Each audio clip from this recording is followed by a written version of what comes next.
እግዚአብሔርን ስንት ገርዳሜ መኪና እየነበር እግዚአብሔርን ይሄን የመሰለ መልክ በእግሬ ሚስ ገርዳሜ የፕሮቴስታንት እምነት ተከታይ ናት። ንግግሯ ላይ ሰምታችኋት ከሆነ ከቸርች ሲወጡ ምን ይመሳሰላሉ እያለች ነበረ። ፕሮቴስታንት ነው ይሄንን ነገር ጭንቅላቷ ውስጥ ያስገባው። ሶሻል ሚዲያ ላይ ታችሁ ከሆነ የፕሮቴስታንት ጴንጤቆስጤ ሐሰተኛ ነብያት ወጣቱን በማቴሪያል በቁስ ነገር ነው የሞላው። መኪና ታገኛለህ፣ አሜሪካ ትሄዳለህ፣ ካናዳ ትሄዳለህ፣ ገንዘብ እንትን ይገባል ነው። ስለ መብላት፣ ስለ መልበስ፣ ስለ መኪና፣ ስለ ቤት ነው የሚወራው። ፕሮቴስታንት የትውልድ ጸር ነው፣ የሰው ጸር ነው። ኦኬ ያኒ ሰው ሊቸግረው ይችላል፣ ሰው ድሃ ሊሆን ይችላል። ድህነቱንና ችግሩን አምኖና ችግርና ድህነትን እንዴት መቅረፍ እንዳለበት አይነት ትውልድ አያፈራም ፕሮቴስታንት። በነገራችን ላይ ለምንድን ነው ከአውሮፓና ከአሜሪካ ከሚመጣላችሁ የቤተ ክርስቲያን አስራት መኪና ማትገዙላት? እንደዚህ ቢያንስ ኢቭን አሁን እንግዲህ ከፕሮቴስታንት ውጭ ሌላ ሃይማኖት የለም ተብሎ አገራችን ላይ ፕሮፓጋንዳ እየተነዛ ነው። እቺ ሃይማኖቱ አላነጻትም። ኦኬ ያኒ አስባችሁታል? ያኒ ከቸርች ወጣው ብላ እንደዚህ አይነት ነገር ስታረግ እምነቱ አላነጻትም። ስለዚህ አፋን ያዟት፣ መኪና ግዙላት። ከአውሮፓና ከአሜሪካ ከቤተ ክርስቲያን አስራት የምታገኙትን ገንዘብ ስንዴና ዘይት እየገዛችሁ ድሃ አንተን ከምትሉበት እቺን የገዛታችሁ መኪና ግዙላት። ፕሮቴስታንት ለትውልድ ጸር ነው የምለው ለዚህ ነው። ሶሻል ሚዲያውን የሞላው መኪና ታገኛለህ፣ ብር ታገኛለህ ነው። ታዲያ ምን ታድርግ? ፕሮቴስታንት ያነጻትን ነው ወታ ገርዳሚ ያለችው ማለት ነው። ራሱ ፕሮቴስታንት ነው ራሱ ገርዳሚ፣ ሰው ሳይሆን ገርዳሚው ፕሮቴስታንት ሃይማኖቱ ነው ገርዳሚው። ከሙስሊም ቤተሰብ ነው ወደ ጌታ የመጣሁት። ሙስሊም ነበርኩት። በዘሬም ክርስቲያን የሚባል ነገር አልነበረም። ሰውን የሚለውን ነገር የፈጠረው ኢየሱስ ግን ወደ እኔ መጥቷል። ወንጀላው ጀሚላን ታቋታላችሁ። ለእግዚአብሔር ክብር ብላ ስትዋሽ ካሁን በፊት በተደጋጋሚ ውሸቷን አጋልጠናል። ዛሬ ደግሞ በድጋሚ የመጣሁት ለእግዚአብሔር ክብር ብለው የሚዋሹ ጴንጦችዬ የወንጀላው ጀሚላ ንግግር አድርገው የአንዲትን ሙስሊም ልጅ ፎቶ አድርገው ሶሻል ሚዲያ ላይ ፖስት ልጅቱ እይት አረን የነኝ ወንጀላው ጀሚላ እና እኔ በመልክ ራሱ አንገናኝም፣ እንዴት ነው ፎቶ የናምጣታችሁ ይሄው በነጣጣች የምትሉት ብላ ቪዲዮ ሰርታ ልጆች ሜንሽን አድርገው ነው ሸር አድርገውልኝ ነበር። እስኪ ዛሬ ልስራው ብዬ ነው እና ልስራልኩበት ትልቁ ምክንያት ምንድነው? ወንጀላው ጀሚላ እንደለመደችው ወንጀል ስትሰራ ምናለች? ክርስቲያን ዘመድ የለኝም ብላለች። ውሸቷን ነው። በደርግ መንግስት የደርግ መንግስት ሰራተኛ የሆነች ክርስቲያን ዘመድ ነበረቻት።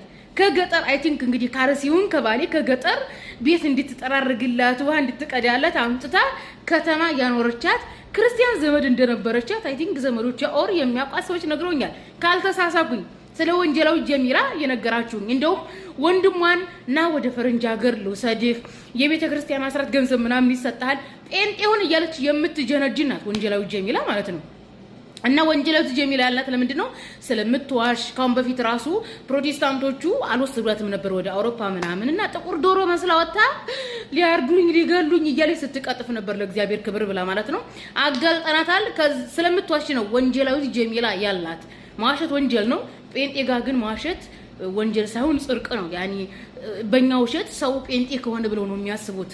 በነገራችን ላይ በውሸት ማዋሽለት ሃይማኖት የሃይማኖት አይደለም። ለሃይማኖት ቋሻችሁለት ይሄ የሰው ልጅ የሚያጠፋ ሃይማኖት ስለሆነ ከምድረ ገጽ መጥፋት አለበት። ጴንጤ መጥፋት አለበት። ኢንሻአላህ ይጠፋል። በርግጥ ያኒ አሁን ጴንጤ የቤተ ክርስቲያን አስራት ገንዘቡ ስላላለቀ ያንን እየበላ ይፈነጥዛል። አስባችሁታል? ግን የቤተ ክርስቲያን አስራቱ ገንዘብ እስከሚያልቁኛ ጴንጤን ልንተሐመል ነው። እንዴ ነው አሁን የጴንጤ ጥጋብ የምንታገሰው? ጌታዬ ሆይ የአብርሃም አምላክ የኢየሱስ አምላክ የነን የቤተ ክርስቲያን አስራት ወይ ሳትልቀቅበት ወይ አይጤ ብላው ወይ የሆነ ነገር ይሁን እንጂ እንደዛ ካልሆነ ጴንጤ በርገር እየበላበት ውሸት እየዋሸበት የሙዚቃ መሳሪያ እየከፈተ እየፈነጠዘበት በቃ ምድሪቱን እያበላሸ ስለሆነ አምላክ ሆይ ባክህን የኔ ቤተ ክርስቲያን አስራት አንተ አጥፋው። ወንጀላው ጀሚላ ራሱ ወደ ፈረንጅ ሀገር ወስዷት በቤተ ክርስቲያን አስራት ነው እንደዚህ የደለበችው ሰንጋበሪ ያከለችው። ወንጀላው ጀሚላ ያአትዋሺ የደርግ መንግስት ሰራተኛ ሆነች ክርስቲያን ዘመር ነበረች። ሻቲን ኦርቶዶክስ መሰለችኝ ወይ ሚሽነሪ ያፈነጠጣት ሊንጤልቱን ትችላች። ዞሮ ክርስቲያን ዘመዷ ነው። ከዛ ከኦሮሚያ ክልል ብቻ ባሌ ሆነ አረሲ አይታወቅም። ከዛ ውሃ ትቅዲያለኝ ቤት ተጠራርግልኝ ትላላከኝ ብላ አምጥታት ኑራ ክርስቲያን ዘመድ የለኝም። ኧረ እባክሽ ጃኒ ዘመዶች ሶሻል ሚዲያ ላይ ያዩኛል ላይም ብለሽ እንደንቆራ አጠረጥርም ሲጀምር ለምንድን ነው ወንጀላው ጀሚላ ያልሽ ማለት ነው? ወንጀለኛ ስለሆንሽ ነው። እኔ በነገራችን ላይ በቤተክርስቲያን ስርዓት እየተገዙ የሚቀደዱ የኦሮሞ ጴንጤዎች ግን አይፈሩም። እናንተ እንደው ዋቃን አትፈሩም? ዋቃንማ ክዳችሁታል እኮ ቢያንስ አባ ገዳን እንኳን አትፈሩም።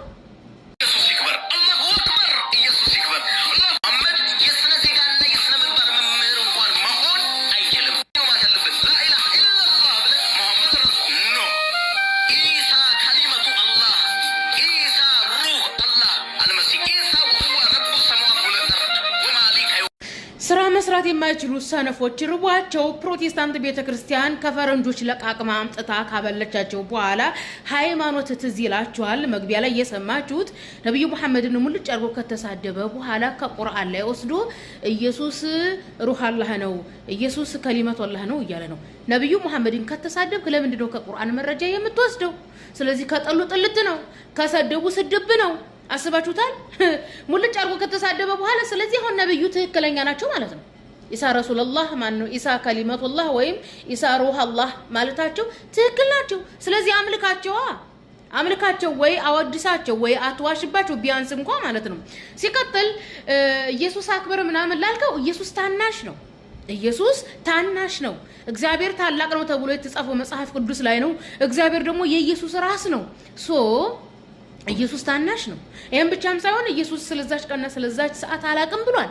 ኢየሱስ እንዴት ነው ኻልቅ ምንድን ነበር ምድርና ሰማይን የፈጠረ እያልክ ስትዋሽ ለነበረው ራሱ ኢየሱስ ክርስቶስ እግዚአብሔር ምድርና ሰማይን የፈጠረ ነው ብሎ በማቴዎስ ወንጌል አስተምሯል። ይሄን ብቻም ሳይሆን ሐዋርያው ጳውሎስ አንድ እግዚአብሔር አለ ኢየሱስ ክርስቶስ ደግሞ ሰው ነው ብሎ አስተምሯል። ከየት ነው ያወጣህ የምትቀጥፈው ነው? ለማን ነው የምትዋሸው ነው? ለማን ነው የምትጮኸው ነው?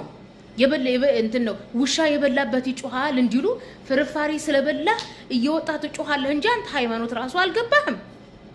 መጽሐፍ ቅዱስ ላይ ዘዳግም ላይ እግዚአብሔር ታላቅ ነው ተብሏል። እንደዚሁም አንደኛ ዜና ላይ እግዚአብሔር ታላቅ ነው ተብሏል። ኢዮብ 36 ላይ ያለ እግዚአብሔር ታላቅ ነው ተብሏል። ብዙ ቦታ ተብሏል። መዝሙር ላይ እግዚአብሔር ታላቅ ነው ተብሏል። ነገር ግን ኢየሱስ ታላቅ ነው የሚል መጽሐፍ ቅዱስ ላይ ከኦሪት ዘፍጥረት እስከ ራዕየ ዮሐንስ ልታገኙ አትችሉም። ምክንያቱም ኢየሱስ የእግዚአብሔር ታናሽ ስለሆነ ታላቅ ስላልሆነ አንድም ቦታ ኢየሱስ ታላቅ ነው አልተባለም። ለምሳሌ ሐዋርያው ጳውሎስ አንደኛ ቆሮንቶስ ምዕራፍ 11 አንቀጽ 3 ላይ እግዚአብሔር የኢየሱስ ራስ ነው ተብሏል። በኢየሱስ ላይ ማን አለ? ራስ አለ፣ የበላይ አለ፣ ታላቅ አለ። ኢየሱስ ክርስቶስ ራሱ የሚወደኝ አባቴ ከሁሉ ይበልጣል ምን ብሏል? ዮሐንስ ወንጌል ላይ ምናምን ማለት ነው። ሐዋርያው ጳውሎስ እንደዚሁም ለኤፌሶን ሰዎች በላከላቸው ደብዳቤ ሁሉን የፈጠረ የሁሉ አምላክ የሆነ አንድ አምላክ አበለም ብሏል። ለምሳሌ ሐዋርያ ስራ ላይ ምድርና ሰማይን የፈጠረ በመካከሉ ያለውን የፈጠረ እግዚአብሔር ነው ብሏል እንጂ ኢየሱስ ነው አላለም። ምድርና ሰማይና በመካከሉ ያለውን የፈጠረ ማን ነው?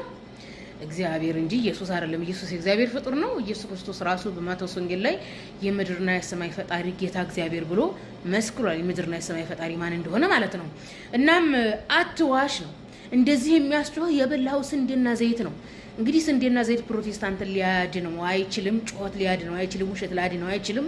መጣላችሁ ኢስላም፣ ሀቅ መጣላችሁ፣ ሙሐመድ መጣላችሁ። በነገራችን ላይ የሙሐመድ አምላክ ያሸንፋል። የሙሐመድ አስተምሮ ያሸንፋል። እንዲህ ሙልጭ አርጋችሁ መሐመድን ትሰርቡታላችሁ። መልሳችሁ ደግሞ መሐመድ ያስተማረውን ወስዳችሁ ለራሳችሁ ቅጥፈት ዓላማ ታውሉታላችሁ። የመሐመድ አምላክ ይችላል፣ መሐመድ ይችላል። ምክንያቱም ከአምላክ ከእውነተኛው ከሰማይና ከምድር ፈጣሪው አምላክ ስለሆነ ነው። መጣላችሁ መሐመድ መግቢያችሁን ፈልጉ። ደንግጫለሁ። አረ ሙስሊም ወንድሞቼ ኢሳ ከሰው ልጆች አይመስልም በሐዲሳችንና በቁርአናችን መሰረት። እስቲ ባካችሁ ትንሽ አስረዱኝ። እና የሰው ልጅ በሙሉ ዘሩ ቢቆጠር አባቱ ከአደም ነው። ኢሳ ግን አባቱ ዘር ቢቆጠር ከአደም አይደለም። እንዲሁም የሰው ልጆችን ከጭቃና ከረጋ አደም ፈጠርኳቸው ይላል። ኢሳ ግን ዘሩ ቢቆጠር ከረጋ አደምና ጭቃ አይደለም።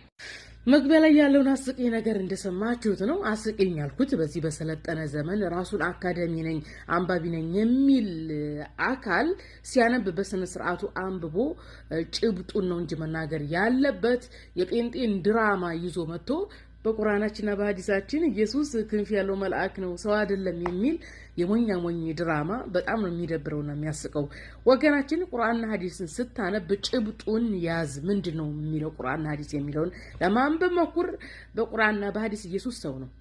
እንኳን አይደለም በቁርአንና በሐዲስ መጽሐፍ ቅዱስ ላይ ሰው ነው እንጂ ክንፍ ያለው መልአክ አይደለም። ኢየሱስ ክርስቶስ የተመለከ ፈጣሪ ምናምን አይደለም መጽሐፍ ቅዱስ ላይ። ኢቭን በጴንጤው ዓለም ኢየሱስ የሚመለከው ከመነኮሳትና ከቀሳውስት የተገኘ ፈጠራ ስራ እንጂ መጽሐፍ ቅዱስ ላይ ኢየሱስን ያመለከ አንድም ሐዋርያ የለም። ኢየሱስ መለኮት ነው፣ ፈጣሪ ነው፣ ክንፍ ያለው መልአክ ነው ብሎ የሰበከ አንዳች ሐዋርያ የለም። በመሆኑም አምላካችን አላህ ሱብሃነሁ ወተዓላ በተከበረ ቃሉ ቁርአን ላይ በሱረቱል ኢምራን 59 ላይ እንደዚህ ይላል፣ እነ መሰለ ኢሳ ዐንደላሂ ከመሰሊ አደመ ኸለቀሁ ሚን ቱራቢን ثم قال له كن فيكن። አላህ ዘንድ የኢሳ ምሳሌ እንደ አዳም ቢጤ ነው፣ ከአፈር ፈጠር ነው፣ ከዚያም ለእርሱ ሰው ሁን አለው፣ ሆነ ይላል። አዳምም ሰው ነው፣ ኢየሱስም ሰው ነው ይላል። የሰው ልጅ ከረጋ ደም ነው የተፈጠረው ይላል አምላካችን አላህ ሱብሃነሁ ወተዓላ። አዎ ትክክል ነው። ኢየሱስም ከረጋ ደም ነው የተፈጠረው እኮ። ሳይረጋ ጽንሱ አያድግም። የረጋ ደም ሆኖ ነው ጽንሱ እያደገ ልጅ የሚሆነው። በኢየሱስ ህይወት ውስጥ የቀረው የወንድ ዘር ፈሳሽ ስፐርም ነው እንጂ የቀረው ከማርያም እንቁላል ነው የተፈጠረው። የማርያም እንቁላል ረግቶ የረጋ ደም ሆኖ ጽንሱ እያደገ መጥቶ የማርያምን ማህፀን የከፈተው ወንድ ልጅ ነው መጽሐፍ ቅዱስ። ተግባብተናል። ኢየሱስ ክርስቶስ ከረጋ ደም ነው የተፈጠረው። ቁርአናችን ሐዲሳችን አትበልዛ። እንዲህ አይነት ሽልጥልጥ ነው በጣም ነው የሚደብረኝ። ወንድ ልጅ በዚህ በሰለጠነ ዘመን አንብቦ እንዴት ነው የንባቡን አውድ ቆርጦ የሚመጣው ድራማ የሚሰራው? አምላካችን አላህ ሱብሃነሁ ወተዓላ ለመርየም ምንድነው ያላት? ወንድ ልጅ ያበስርሻል ነው ያላት። ኢየሱስ ክርስቶስ ምንድነው? ወንድ ልጅ ነው። ቀጥሎ ያለውንም ማንበብ ትችላለህ። በሱረቱ ኒሳ ኢየሱስ ክርስቶስ ምንድነው? የአላህ መልእክተኛ ነው። የአላህ መልእክተኛ፣ እውነተኛ የፈጣሪ መልእክተኛ ነው ይላል። እንደዚሁም በሱረቱል ማኢዳ የመርየም ልጅ አልመሲህ ከበፊተኞቹ መልእክተኞች በእርግጥ ያለፈ የሆነ መልእክተኛ እንጂ ሌላ አይደለም። ኢየሱስ ክርስቶስ ልክ በፊት እንደመጡት ነብያት መልእክተኞች መልእክተኛ ነብይ የሆነ እንጂ ሌላ አይደለም ይላል ቁርአን። ብዙ ቦታ አለ። ለሳምፕል ያክል ነው። በሱረቱል አንዓም 85 ላይ ወዘከሪያ ወያህያ ወኢሳ ወኤልያስ ኩሉ ሚነ ሳሊሂን ይላል። ስለዚህ ኢየሱስ ክርስቶስ ከነ ዘከሪያ ከነ ያህያ ከነ ኤልያስ ጋር አብሮ የተመራ መልእክተኛ እንጂ አንተ እንደምትቀጥፈው አይደለም። ሌላኛው አስቂኝ ነገር ፍጹም ነው ብለሃል። ኢየሱስ ፍጹም ነው የሚል የሐዲስም የቁርአን ማስተምሮ የለም። ከአምላካችን አላህ ሱብሃነሁ ወተዓላ ውጪ ፍጹም የለው። ምናልባት ኃጢአተኛ አይደለም ለማለት ፈልገ ከሆነ አው ኃጢአተኛ አይደለም። ምክንያቱም የኢየሱስ አያቱ የማርያም እናት ጸልያ ነበር፣ ጸሎት ዱዓ አድርጋ ነበር፣ ዙርያዬን ከሸይጣን ጠብቅልኝ ብላ ማለት ነው። ስለዚህ ኢየሱስ በሰይጣን ያልተነካው አያቱ ጸልያለት ነው። አንተ አያትህ ብትጸልይ ኖሮ እንደዚህ አትደናበርም ነበር። አየህ፣ የሰዎች የመልካሞች ቤተሰቦች አያቶቻቸው እንደዚህ ጸሎታቸው ተቀባይነት አግኝቶ ልጆቻቸው የልጅ ልጆቻቸው ከሰይጣን ይጠበቃሉ። ስለዚህ የኢየሱስ አያት ጸልያ ነው ኢየሱስ ከሰይጣን የተጠበቀው። በመጨረሻ ምልል ነበረው መጽሐፍ ቅዱስን እስኪ አንብብና ኢየሱስን አምልኩ፣ ለኢየሱስ ዘምሩ፣ ኢየሱስን አወድሱ፣ ኢየሱስ እግዚአብሔር ነው ብሎ የሰበከ ሐዋርያ ወይም ነብይ ወይም መጽሐፍ ቅዱስ አስተምሮ እስኪ አሳየን እንደው ስለፈጠረ። በቃ ጴንጤ በጊታር ኦርቶዶክስ በከበሮ ሲደለቅ ስለዋለ በቃ ኢየሱስ ሌላ መሰለህ? አንተ ከበሮና የጊታር ፍቅር ነው ያዘ። የከበሮና የጊታር እንትን ድምጽ ከመነኮሴና ከፓስተር ከቀሳውስት የመጣ እንጂ አንድም ሐዋርያና ነብይ በከበሮ በጊታር ኢየሱስን ፈጣሪ ነው እያለ ሲዘል ሲደለቅ አልኖረም። ክርስቶስ አምላኩን ያመለከ፣ ለአምላኩ የጾመ የጸለየ፣ ለአምላኩ የዘመረ አማኝ ነው።